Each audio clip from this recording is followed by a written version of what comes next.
ug ako din gipatitian siya gusa guys no, kay para maggawas na iyang baktin kay mamirsa man siya og nay motiti niya. So kanang usa ka buk baktin na nakita ninyo mao pa na ang primero migwas no.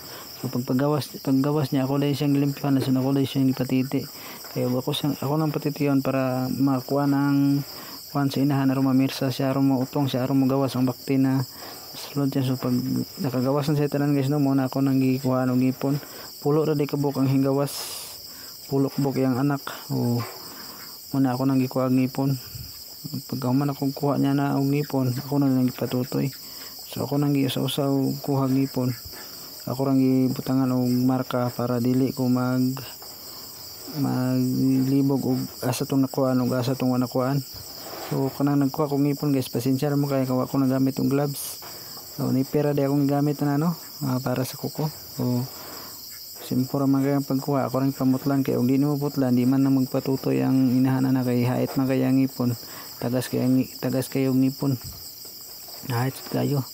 Ngan lang ginatong putlan kay og di na to putlan dili gina magpatutoy ang inahan kay sakit man kay na. So ako din na sing ibutangan og marka no para dili ko maglibog. So pagka man ako og butang og pagputol og ngipon, ako na lang ipatiti. Mana sa no, tutoy na sila. So usag butang arong patititiyo na nako sila. So mayang inahan kay butang na ning inahanan niya magpatiti ra gid siya no, makita ninyo na ako nang ipamutang. Usog na po sila matiti kay abtik man mga baktina, dagko ang pagkagawas nila. Healthy sila tanan. Ang usa na usarang gamay rang usa. Dumana no pagpabutang nako no hipasta rang inahan. So kanang humanig panganakan pagka humanog panganakan hinggaw sunod ay yung inunlan. Ugma pa nin ako sa buntag pakaunon. Kay pagka humanog panganak nga nang dili ginato dayon pakanon kay para dili mo kuan alang tiyan, dili masudlan og simpre nanganak lang para dili mabakteryahan ba. So dili ko expert aning pagpalagag baboy no. So ako experience ani ko kay duhan ako katuig na nagsagod ani og kanilang mga bigal.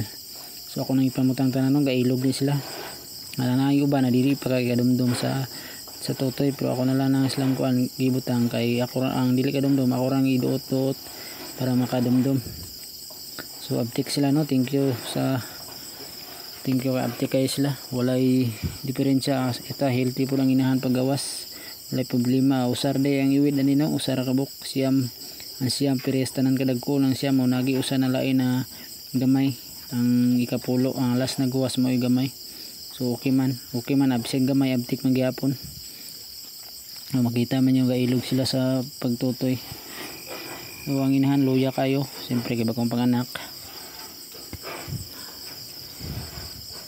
So wala ra ko mag-inject og nga kuan sa bigal kay ako napakaon ra. So di na ako ni pakanon na kay para hindi dili mo kuan yang kasudlan o unsay tawagan nila basta ug mapin ako sa buntag pakanon. So makita man niyo kusog kay sila mututoy. Excuse. So ang katong usa dito sa likod mo to ang gamay to, nasa likod kanang nasa likod mo nang gamay na susupa ka